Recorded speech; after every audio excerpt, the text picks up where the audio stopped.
Hello, everyone, wherever you are, whatever your time zone, welcome to this new episode of Perspectives. I'm Erika Giorgana, CEO and founder of Human, and with me today we have Juan Pablo Horcasitas. Juan Pablo is a highly acclaimed concert pianist. Since the Carnegie Hall debut in 2009, he has been performing actively as a concert and collaborative pianist and conductor. His recent performances include recitals in Asia, Middle East, Europe, South America, Central America, Mexico, and the United States. He has been invited as a soloist by many orchestras, including the Lebanese Philharmonic Orchestra, Chamber Orchestra of Singapore, Camerata de Coahuila, and Orquesta Filarmónica de Aguascalientes, among others. In April 2021, he released his second studio recording, Prelude, available on Apple Music, Spotify, and the other major digital platforms. He holds both a bachelor's and master's in classical music degrees from the Manhattan School of Music.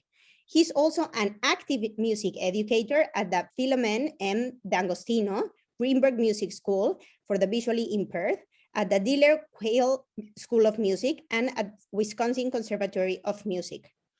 Juan Pablo, after this amazing presentation, it is an honor to have you here. Thank you for accepting this interview. Thank you, Erika. I have to say in the interview that we have known each other for many, many, many years. I won't say how many, but it's. I just want to say I'm very proud of what you have achieved. Okay. And I'm super happy that we actually found a way to connect what you do with what I do, and hopefully help many people. Okay. Juan Pablo, no, the honor is absolutely mine, and you're right. We have known each other for a long, long time ago, and you know that you are an inspiration to me. So it's the same on this end.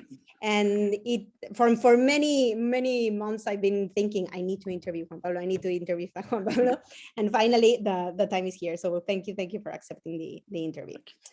So Juan Pablo, tell me what made you decide to make a career on music? What made you decide I want to be a pianist?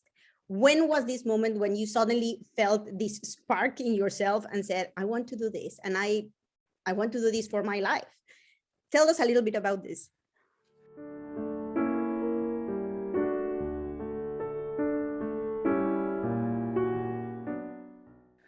It's a very complex answer, but at the same time, it's very simple, okay? And the reason it was complex is because I'm the first in my family that actually has a professional career in music, okay? There haven't been a lot of professional musicians around. So that is a very difficult thing to do at the beginning because there was no knowledge, no previous experience of what the career was, right? So at the time that I decided to be a musician, there were so many questions, right, that I couldn't answer, okay? Yes. But the desire, the dream, the vision in my mind was so very clear that I said, I remember I answered this every day. I don't know how, but I'm going to do it. The reason I decided to do it is because I feel very comfortable and I feel very natural when I'm making music. I have this easiness of communicating whatever needs to be communicated through the music. It's like a very simple language for me to understand. Sometimes that is not enough, okay? Because maybe many people have this talent to communicate through music. Of course, there are many things that we will talk later. Yeah. But it's basically the idea that starts to grow in your mind, and then you're able to see many years into the future. And that idea was actually that image that I had in my mind. Yeah. Yes, it's a little bit now different from the one that I had like when I was 18 years old, when I decided actually to become a professional pianist. But the idea of making music, making a living out of music, performing, teaching, recording, all of those things were there already. So that's why I say it's simple, because I really never had any questions towards myself. Okay. I had a lot of doubt. Yes, a lot of doubt every time. Like, how am I going to do it? Where I'm going to study? What is going to be my life like? Where am I going to live? Those cannot be answered, and those shouldn't be answered at the beginning, because it's impossible. We cannot predict. We don't know the future. Exactly. But the idea of wanting to do something all the time, and that's something having a lot of inner reward towards me, that's something that it felt very logical in my life and very, very natural. I just sit on the piano and I was playing the music and I was comfortable. So you started playing piano when you were what age? When was the first time you seated in front of a piano and started playing? I started taking piano lessons when I was 4 years old. 4 years Okay, old. 4 years old. But when I started taking piano lessons, I never knew that I was going to be doing this for my life. Okay, so it was until like the last year of high school, I actually stopped taking piano lessons at some point, like between 12 and 15 years old, just because, and you're going to relate to this, the school where we were studying at was super difficult, right? Super demanding. So I said, this school plus the piano lessons. So I said, no. But what I did was I never stopped playing music. I learned some things by myself. I started playing other kinds of music, which gave me some skills that I used in the future. So the love for music and the passion for playing the piano was always there. It was just that when it came back to my mind that I wanted to become a professional pianist, everyone was like, why? Or what are you talking about? Like, do you know what's involved in this?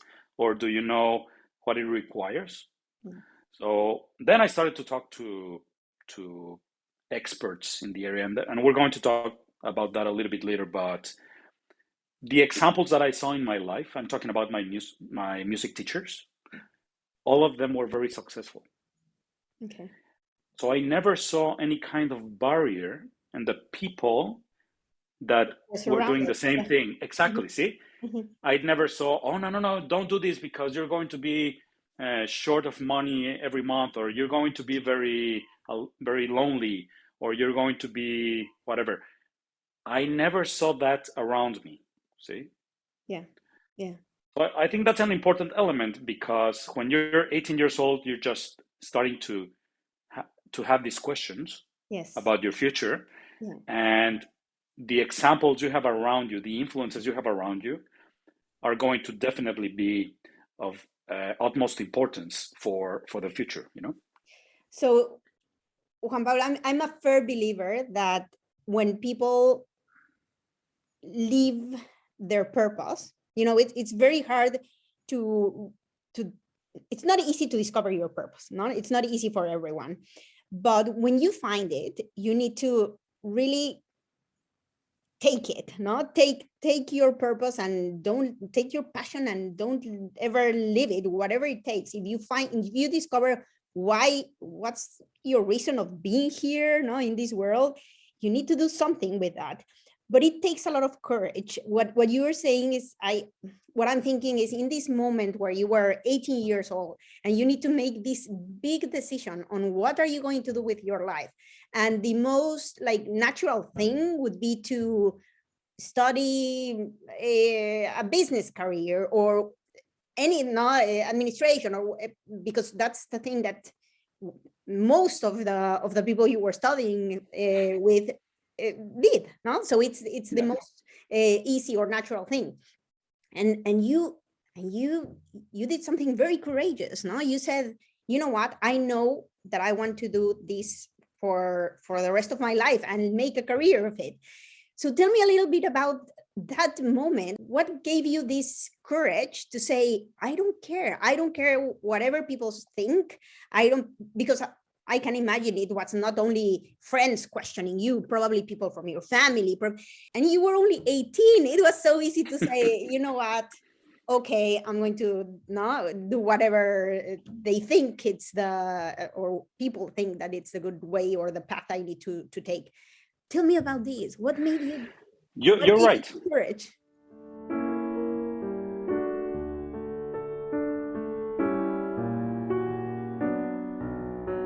It's definitely it seems like you are fighting against the world.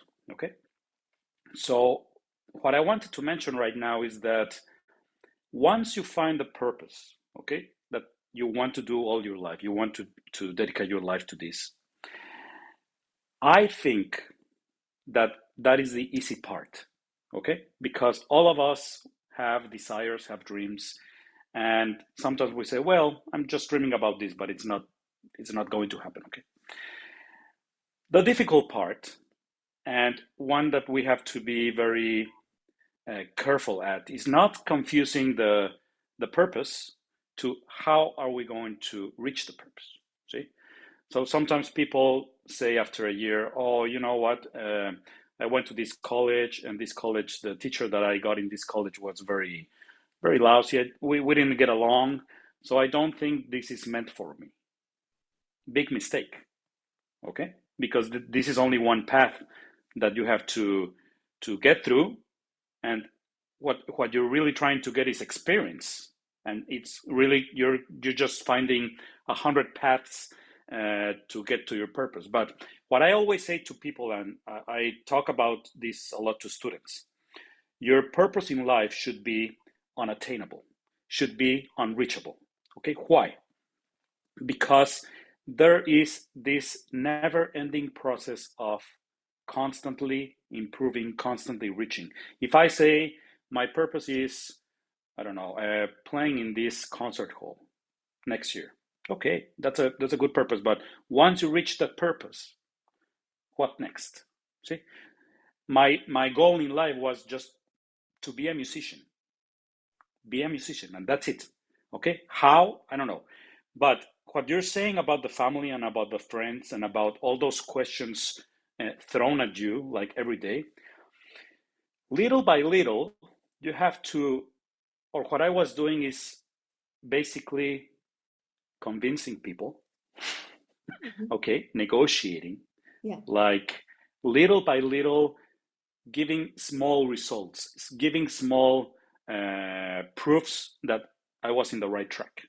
Okay, many things happened in those first years. I was in the School of Music in Mexico. I was with some teachers in Mexico. I came to the United States to do some auditions. I was accepted at some schools when I was 18 years old in the United States. I didn't come here to the United States at that time, but I was accepted at one of the most important music conservatories, which is Indiana University in Bloomington. Uh, that was, for example, proof that I had the level to study at a major college in the United States. So those things were telling me, You're in the right path. I'm in the right track. I won a little competition in the in the National School of Music in Mexico, and that competition gave me a concert in the National University in one of the concert halls in Sala Carlos Chavez. And all of a sudden, people were like, look, he can play this repertoire, he won this little thing. And all of a sudden, people start to ask me, so how is it going? Yeah. And then what happens is you create this team around you That's words. that starts supporting you. Exactly. Okay. Why are they going to support you when they have their own thing, their own like dreams, of course, right?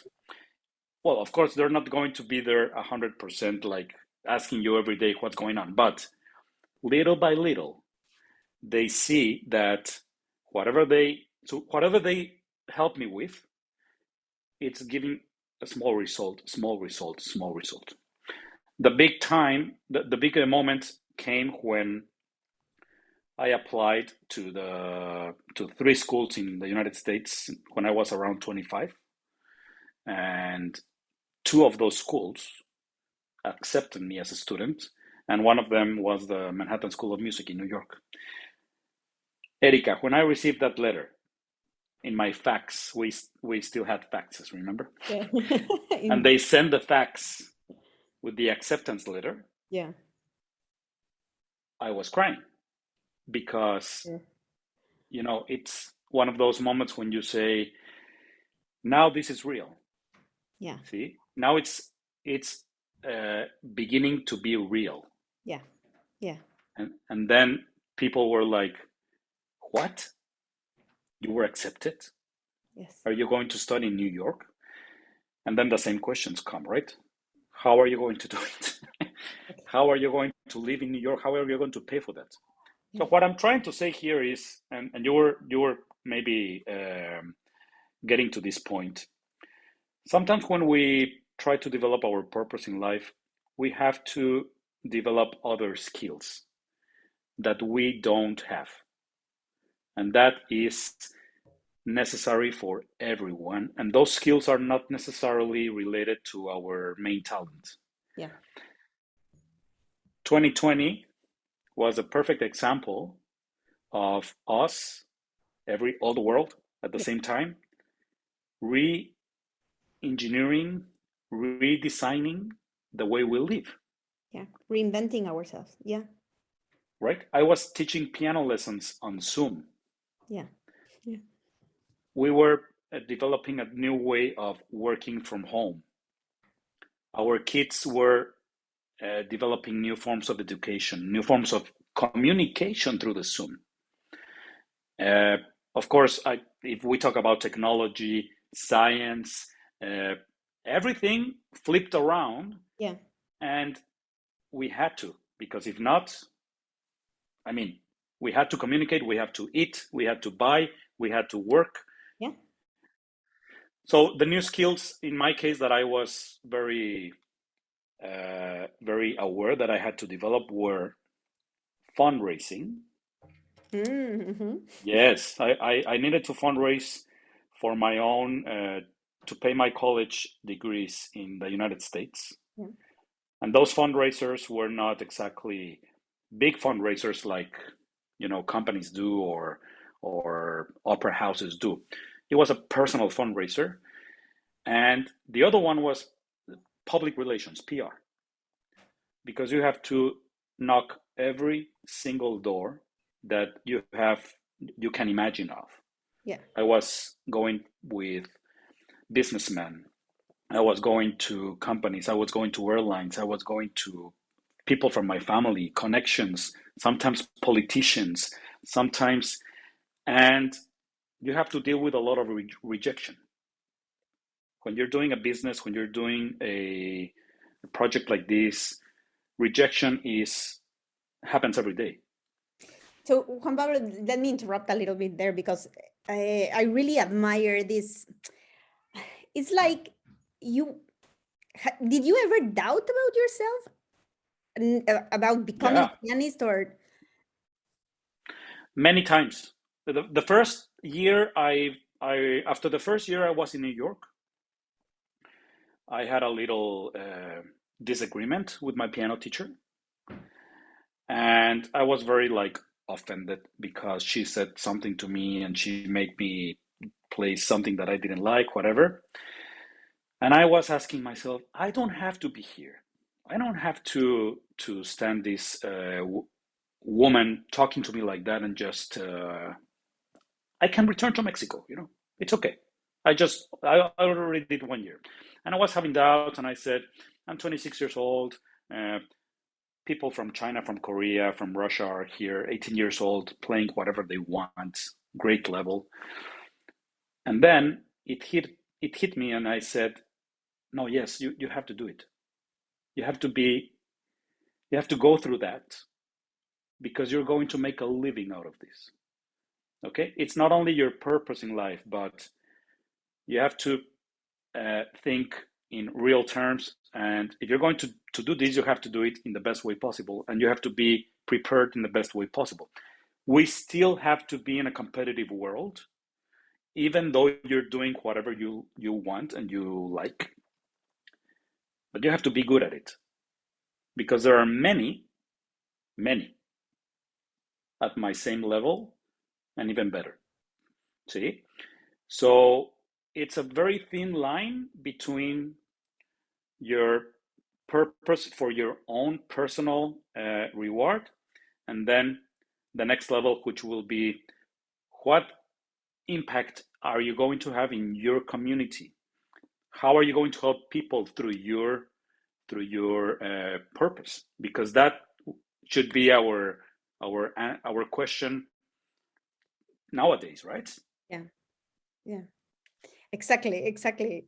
So I really love, Juan Pablo, how you put this, because when I see you, no, and or I see people like you so famous and so successful, and it feels from the other side that, oh my God, well, like this guy or this artist or this piano expert, it seems that it's unreal. No, it's probably they have all sorted out, and it's what you're saying. It's very human, no, and everyone has doubts in themselves. Everyone has it. No, it's not this perfect tale story that probably this Juan Pablo was born with this talent, and he's a genius, and I could never achieve that. No, it's like, no, Juan Pablo is the same as you and me, and he had to really invest effort and to reach what he has achieved. No, so I really appreciate your honesty, because it's super authentic, and it's inspiring. It's a matter of, yes, as you said, it's easy to find your purpose. It's not as easy as everyone thinks, but it's the easy part, as you were saying, no? Yeah, Finding yeah. your passion, finding what you like and where you spark, that's the easy part. But living your purpose, it's really hard, no? Don't forgetting the first time it took you to the decision of, yes, I want to be a pianist. You need to remind that moment every day, no? And Yeah. because it's going to be hard, and it takes courage.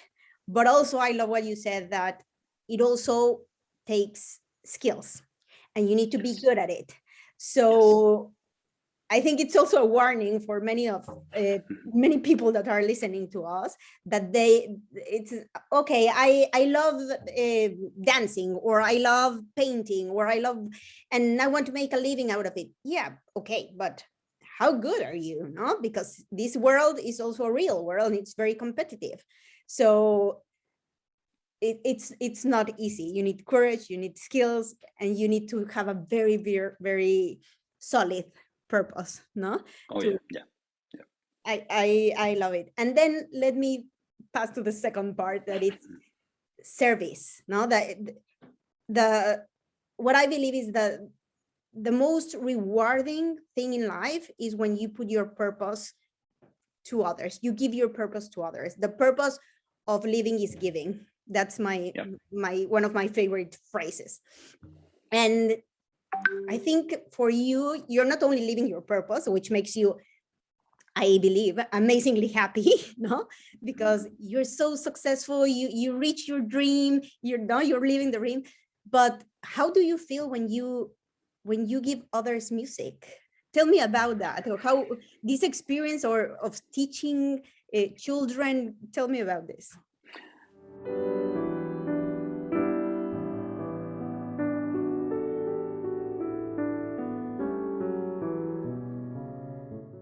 That is a very good question because in my case, my purpose is always something that you have to share.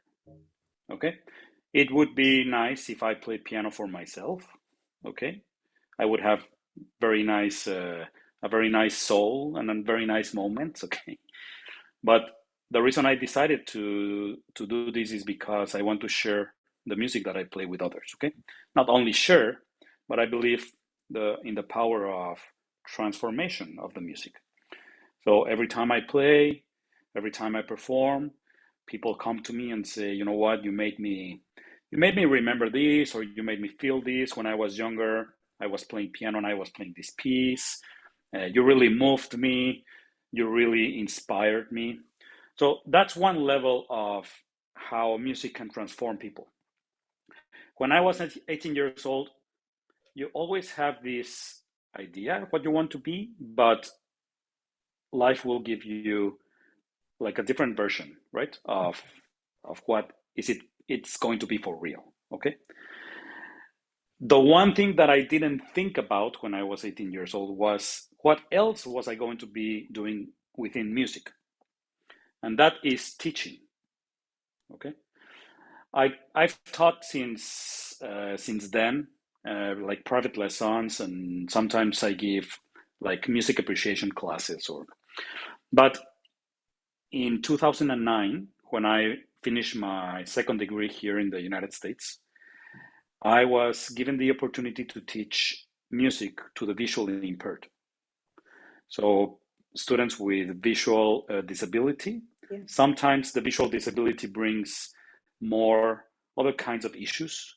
There can be learning issues. There can be uh, bodily issues. Yeah. And I started working with these students. I'm talking about students from 5 years old to 18 years old, but also adults. Yeah.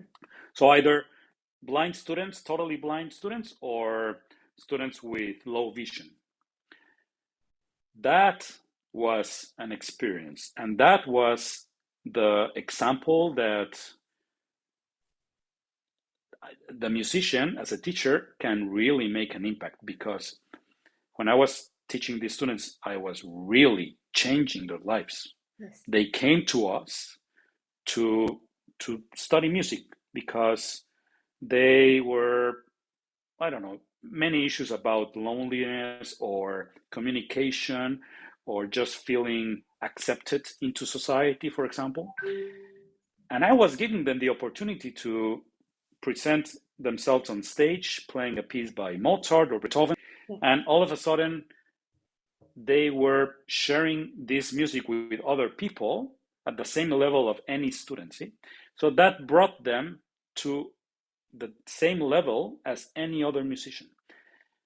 And that impact that has in their lives is just life changing. Yeah, for sure. Because now they have the music as a tool to be more secure about themselves, to have more self like to be more self aware of what they can achieve. Yeah. They are more optimist. They can communicate through music. So that, along with performing, yeah, really made my life as a musician very rich, very fulfilled, because now I help people with what I decided my purpose was going to be. See, so, and I can keep doing this. I'm teaching 5 days a week, maybe. I'm also performing, but for me as a musician, those two things have to be combined nowadays, because, as you said, now there's the purpose of service and of community yes, and of awareness of all the problems that are going on in the world right now. yeah, You have to be involved. You have to be 100%. 100. right. It's a Whatever you can do, yeah, you have to be involved, right? yes, yes, yes, for sure. Oh, amazing, amazing. Thank you, Juan Pablo. So, how would you describe success? Success for me is a very personal feeling. I don't see success as something external to you. I think that sometimes people confuse success with fame, with being famous. Okay? For me, success is as simple as do or work on whatever you're good at, whatever you want to do, and be able to make an impact on that. It might seem very simple. Yes, I know. It's not that simple as we have talked through today, right? But I think that a successful person will, talking about companies, will be very, very much helpful, very much productive, very much, I don't want to use the word happier because that's very broad, but I would say more, that person will be more satisfied with what they're doing with their lives. And that has to be uh, acknowledged by the companies and by whoever is hiring people nowadays, because we have to give that next step in human resources, as well as what we're trying to say is that it starts from oneself. Yes. But I think that companies need to look into that. Completely.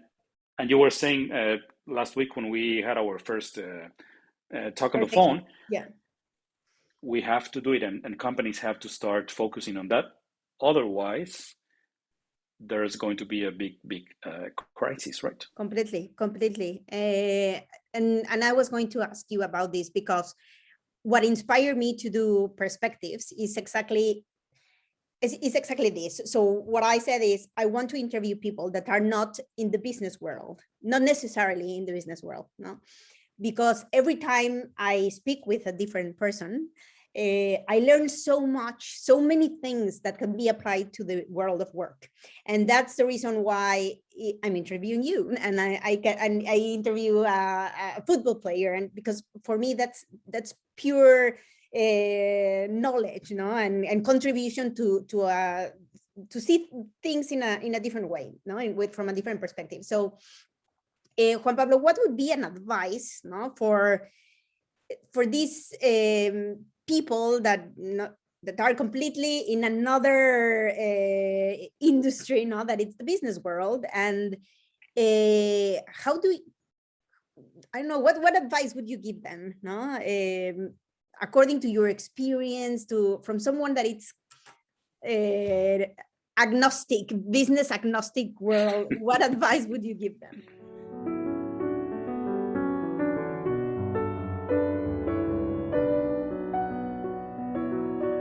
I would say that from my experience, try to be very honest with yourself, okay? And what I've done this maybe past 15 years, invest in yourself. If you want other people to invest in you, and I'm not talking only about money, but time and resources, invest in yourself. Give yourself, treat yourself as if you were a student. Yeah. Give yourself more knowledge, give yourself more connections, give yourself more experiences. Yes. Today we need experiences. We need to pass on our next generations experiences and knowledge, because as we said at the beginning of the talk, it's a competitive world, okay? Yes. And we have to be very conscious of the fact that if we are not doing what we're meant to be or what we want to be, we're just subtracting so many things from our lives and so many things from others' lives. If we work for someone else and we're not satisfied with what we're doing, everything is connected in the world, as we know. So we're going to take energy and we're going to take resources away. Otherwise, if we're doing what we want and we are honest with ourselves, just do it. It's really like that's Nike, right? I'm not able to, but it's just do it. I love that slogan Nike, because it's just do it. Yeah, it's really important, because it's more difficult to keep on going with something that you you don't like, rather than maybe take 1 or 2 years to see where it takes you, right? See where it takes you. So last question. What has been your most self-satisfying moment in your career? When have you felt at your best? Your something that really, I mean, you said about this moment when you received this letter, no, of the acceptance letter, but I don't know, do you have like a mind picture, I don't know, that you have it very clear? What is this moment that you think it's the most The moment when I played for this competition in New York, and the prize was having a debut recital in Carnegie Hall in New York. So I did it the first time, and I didn't get it. I was very, very sad and angry, whatever. So then I did it the next year, and at the time when I was playing within the competition, I knew that I was playing and I was going to get it. And there was this guy that told me, if you get the debut concert, I'm going to sponsor you for that concert, because you had to pay for some things for the concert and for the tickets, etc. But he told me, I'm going to sponsor the full concert for you. wow. And I said, okay, sure.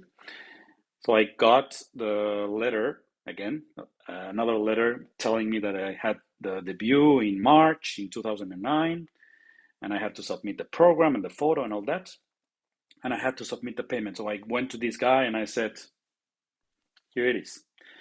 And that concert in Carnegie Hall was, I'm not saying it was a point of where I reached a point. That concert in Carnegie Hall was like a takeoff moment in my career. Was the beginning of my career, right? Yeah. And I was lucky because many people that had helped me throughout the years were able to be there.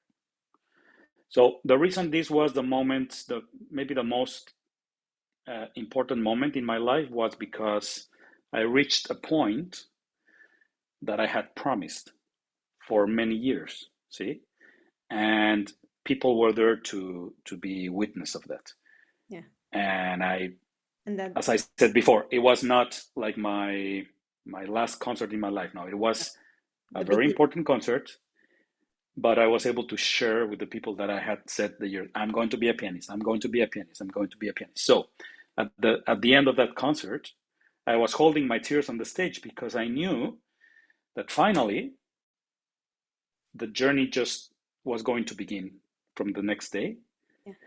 And all that effort that I had done about fundraising, PR, doubts about going back to Mexico, all that was over. Yeah. See? And Yeah. then I start to work with myself Yes. and building a career in New York, which was done for the last 11 years. I spent in New York 19 years. Yeah. Now I'm living in Wisconsin, but for 19 years, not for 11 years, since the debut in Carnegie Hall, I was a pianist already. And then my teacher in New York wrote me a letter, and she said, I know that we all have barriers and we all have limitations, but I want to tell you that after your concert yesterday, you are now a pianist. And that was, I mean, coming from her, just to give you some context, she was a Russian teacher. Yeah, very, very demanding Russian teacher. And I was with her 7 years. Yes. So receiving those words from her again was like, okay, you did this first part, you prepared yourself, you finished your studies. Now is the time to be to look for some jobs and etc. etc. But always, I'm very fortunate because I've always had jobs since then, Yeah. music related. Yes. See, sometimes people, and this is one of the ways that people find, they do things to support their purpose. That's perfectly fine and perfectly understandable, you know. Yeah. But I was fortunate because I always, everything that I did, or everything that I have done is music related. And that is all only nurturing the other areas in my performing, in my teaching. But I have done so many things in music that now I can give back in my teaching, in my performing, etc. Juan Pablo, so Yeah. it's amazing what you have achieved, and you make me, and I'm sure many Mexicans, very, very proud, Oh, thank you, Eri. because yes, we know that it's not easy. It's not easy to be successful in any career, no? I mean, we're in a third world country. We know how difficult it is to really stand out, no? Stand out internationally. I want to congratulate you and to tell you once more that I'm super, super proud. You're an inspiration. And the purpose of this interview, of course, I mean, you're a pianist, and I would have another interview to speak more about music and piano. But I wanted to speak with you because you have this human side that I admire you in your, not only professionally, but also your human part, and how you combine both, no? The success career of a pianist, Mexican pianist that has built this amazing career, and on the other part, you're the same person, and you're so authentic, and you're so humble and reachable, and Oh, so yeah, thank you very much. So many things to learn.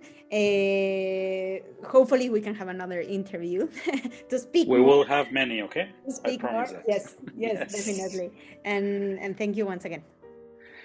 Thank you, Erika, for this time. And it's very, very important for me to share, as I said before. And congratulations as well to you for this great company that you have built.